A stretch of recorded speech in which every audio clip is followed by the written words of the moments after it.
Yeah, that's a little Easter egg for all the fans. I think the choice was that actually the Darkling just sounds like a villain. Yes, I sort of kept waiting because we were getting the script as we were going. So I sort of kept waiting for the big reveal. I think it looked amazing. It's so disgusting. I remember walking onto set and, you know, some of the crew who hadn't seen it yet and a couple of extras were just genuinely going, Good girl. Now the work begins.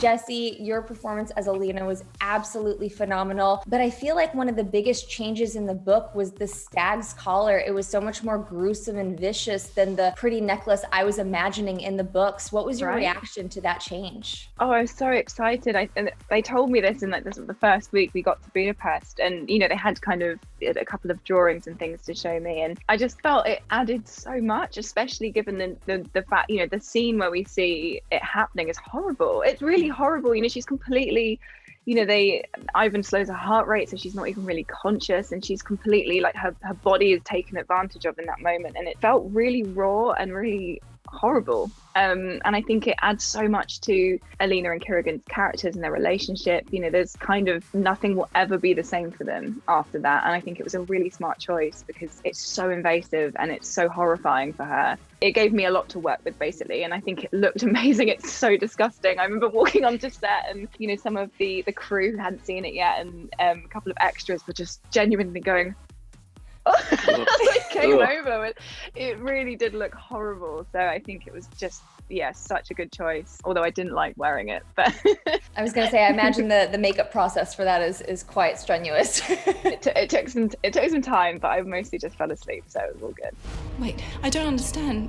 A part of that was early discussion with our props team, including our prosthetics guy, and their concern was, we don't like the idea that anybody could steal your amplifier. They thought, you know, the Cronenbergian option of having a more physical fusion with the Grisha would be more potent. And then we had some practical questions from our costume designer of, if we're gonna have Jessie with antler collar for the rest of the show, it's gonna create a bunch of other problems in terms of just costuming and whatnot. So that came out of the rigors of adapting something.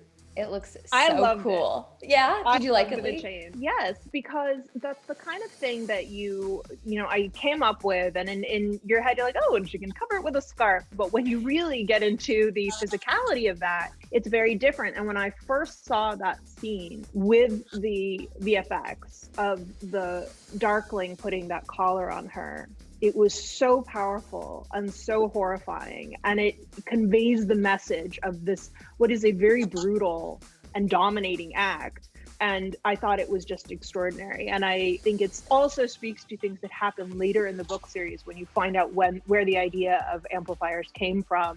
It's really a corruption of something that Grisha used to do. So to me, it was incredibly visceral and powerful. I liked that it was more invasive and less of an accessory. Like, I didn't anticipate that I was going to enjoy it as much. What are you?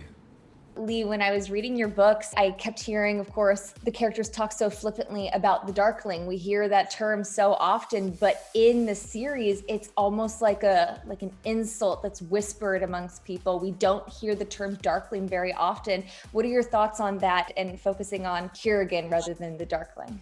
I think it really helped to keep him grounded for viewers. Because again, there are things you can get away with in a book, particularly a series that is in the first person, that I don't think would work on the screen. When you have his troops replying to him and talking about him, when you have foreign dignitaries talking about him, it telegraphed too quickly and too fully what his true history and the extent of his powers are. So for me, that was a smart move to keep him shrouded in a little more mystery before the big reveal. Let us just make certain. We actually do hear him called the Darkling, but it's in a little bit more of a derogatory kind of a way. I think the choice was that actually the Darkling just sounds like a villain. In episode 7, it was so interesting because we do get to see your character's backstory, something that we really didn't get to explore in the book, and we really get to kind of empathize with where he was coming from. What did that mean for you to kind of be able to add that dimension to your character? And I think that's exactly why we also chose to reference that part of the book where he chose a nobleman's name to use in terms of General Kirigan and the name Alexander, because I think it humanizes him to give him a real name rather than just referring to him as the Darkling, which I think obviously the books are written in the first person and he's very much in Alina's perspective and how he comes across to her, but we wanted to see a little bit of his experience and how it all feels for him as well. And so that backstory that we see is not actually the backstory from The Demon in the Woods, which is one of the short stories about him. It's something that's fresh for the show in order to be able to understand a little bit where the fold has come from, but also that this is a man who's lived many lives and probably lost many loves and tried every way that he can think of to protect the Grisha and the people that he cares about. So I think it sort of toys with your sympathies for him in that way, even though the behavior that he's displaying now in the series is sort of feels a bit more unforgivable. And I think it's sort of balanced with the thing that Jessie said about him chaining Alina to his power. He threw a book at me. In episode 6, it was so funny when Jasper got hit by a book. Was that a Shadow and Bone book?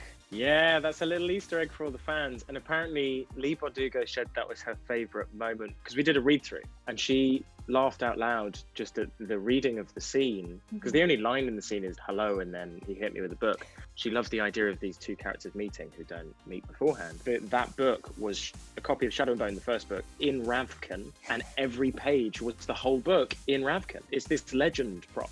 So it's probably worth quite a lot, I imagine. I know. It was like, did you accidentally take that home with you from set? Because that was so cool. I think Leigh Bardugo did, and she definitely gets first dibs. Yeah. But I was like watching it, and I like freeze framed it, and I like looked at my book, and I was like, oh my gosh! See, that's for the true fans, and you're one of them. So yeah, well done. Very impressive. Yeah, you guys. Oh, hello.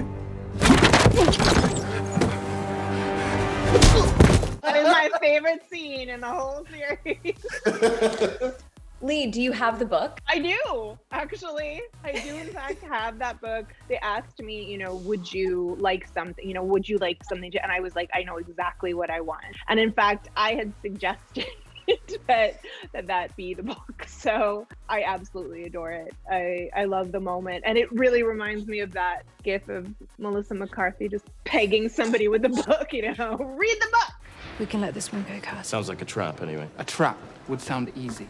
This is something else. Freddie, the way you embodied Kaz was just so spot on. I'm very curious to know, how do you feel about those gloves now after a season of wearing them? And do you wish we had been able to dive into that a little bit more in season 1?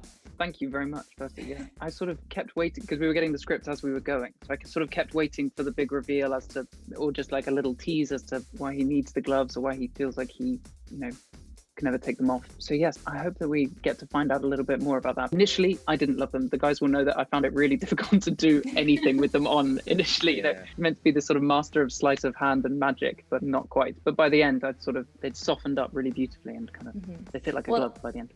I loved the blending of Shadow and Bone with the Six of Crows. It really kept book viewers on our toes because here are these characters being brought to life that we've loved so much from the books, and they're interacting in different ways, and you're just like melding the storylines.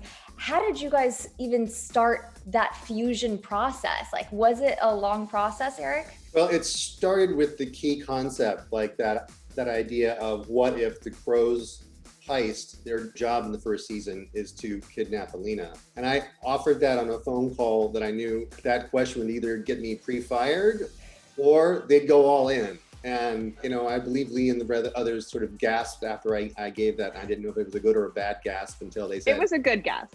It was a good gasp. And then it was off to the races. It helped us formulate a lot of what obstacles the Crows would need to find their way through. The loveliness about bringing the Crows into a book, even a trilogy of books, where the POV is first person from Alina's perspective, it granted us a little bit of sort of a Back to the Future 2 of you find out how you can replay the first movie, but then add in characters that you didn't know were there. And I guess probably the most iconic moment is at the Winter Fate, where we honor the fact that Alina still has her own agency and she's the one to get out, but we just add the twist that it winds up being in Jesper's carriage. Not being anyone's captive ever again.